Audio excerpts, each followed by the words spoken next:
So now we're going to get into more of the sales aspect of your product or service. And we're going to start off by just defining what is sales. I mean, people think of sales like, oh, somebody bought my product, that's a sale. Well, technically, yeah, and that creates revenue for your company. But the sales process itself is actually almost a beast of its own.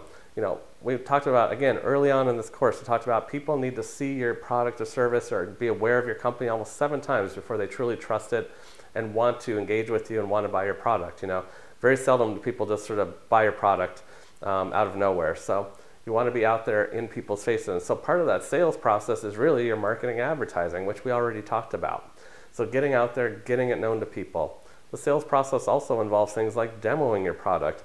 Now, this doesn't all have to happen in person, and most likely it won't. These days, a lot of this just happens on the internet. You know, create videos, create how-tos, how to use your product, show the benefits of it, which is another part of the sales process. You really want to show people why they need your product. What are the benefits of owning what it is that you sell? You put it out there, you show demo videos, you show them how it makes their life better, how it solves a problem that they had, and that was an early decision we came up with in our entrepreneur discussion. You know, what problems are you solving for people? Well, now in the sales process, that's where you're really gonna, you know, that's gonna shine, and you'll really show people, hey, I can solve this problem that you have. You know, an example, think of the Ring doorbell. If you're not familiar with it, actually, I think Amazon just bought the company Ring.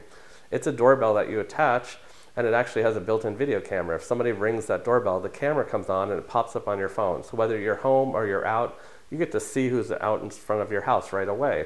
And you can actually voice respond to them as well. It's a perfect product, and it solved a lot of that problem that was out there. People didn't want to answer their door if they didn't know who was coming.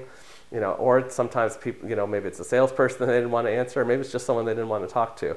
Or maybe it was just, you know, it was a family member and they wanted to be able to unlock their door remotely. So whatever the case might be, Ring solved a problem that was out there, and it's widely popular now. So you're going to be doing the same with your product, and you're going to be letting people know what that problem is that you're solving. And that is part of the sales process. So again, that sales process really involves just showing people the product, how it makes their life better, and why they need it in their life.